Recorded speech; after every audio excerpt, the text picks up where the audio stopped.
High বন্ধুরা, আজকে আমি তোমাদের দেখাচ্ছি একটা সুজির লাড্ডু। দেখো, একদম নতুন ধরনের এই সুজির লাড্ডুটা আমি চেষ্টা করেছি। তোমরা আশা করি করে দেখতে পারো, খেতে খুব সুস্বাদু হয়। প্রথমে তাওয়াতে আমি একটু ঘি দিয়ে দিলাম। ঘি দেওয়ার পরে তোমরা যে কোনো ঘি দিতে পারো, দিয়ে সুজিগুলো ভেজে নিলাম। তারপরে আমি সেই বাটির পরিমাণে 1 বাটি সুজি 1 বাটি ময়দা দিলাম। দেওয়ার পরে আমি একটু চিনি গুঁড়ো আর একটু এলাচ গুঁড়ো করে রেখেছিলাম, সেটাও ওর সঙ্গে মিশিয়ে দিলাম। এটার মেন কাজ হলো তোমার শুধু নাড়া।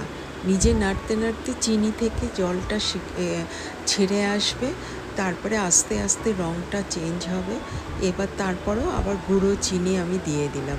তোমরা ইচ্ছে করলে এর মধ্যে কিন্তু দুধও দিতে পারো।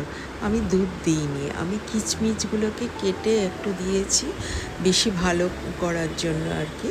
দেখো আস্তে আস্তে কীরকম সুজি আর ময়দা সমস্ত রঙটা কিন্তু আসে, বাইন্ডিংয়ের দিকে এগোচ্ছে। দেখো, দেখবে তোমরা খেতে কিন্তু অপূর্ব স্বাদ লাগে। এবার এর মধ্যে আমি একটু 4 চামচ গুঁড়ো দুধ দিয়ে দিলাম।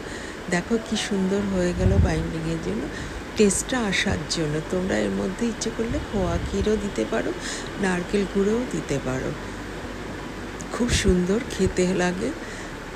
থ্যাঙ্কস ফর ওয়াচিং তৃষার পাকশালা। দেখো আস্তে আস্তে নেড়ে নেড়ে পাকটা হয়ে গেল। আমি এবার নামিয়ে নিয়ে লাড্ডুর আকারে করব। তোমরা তোমাদের এর বরফির আকারেও গড়তে পারো, অবশ্যই তখন বাটার পেপার নিতে হবে। দেখো হয়ে গেল। তারপর আমি নারকেলের গুঁড়ো দিয়ে ওটাকে করে নিয়েছি। থ্যাঙ্কস ফর ওয়াচিং তৃষার পাকশালা। বন্ধুরা, লাইক, কমেন্ট, সাবস্ক্রাইব, শেয়ার করতে ভুলো না। দেখো লাড্ডুর আকারে করে নিয়েছি আমি। এবার করে নেওয়ার পরে দেখো একটু একটু ঠান্ডা করে নেবে। ঠান্ডা না করলে পরে দিয়ে এটা হাতে কী করতে হবে না। আমি ওই কিচমিচ আর্ধেক করে কেটে দিয়েছি। দেখো খুব সুন্দর।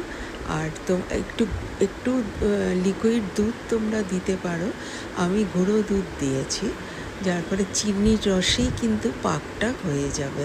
আমি চিনি গুঁড়ো দিয়েছি, তোমরা ইচ্ছে করলে গোটা চিনিও দিতে পারো, সেটাতে কোনো অসুবিধে নেই।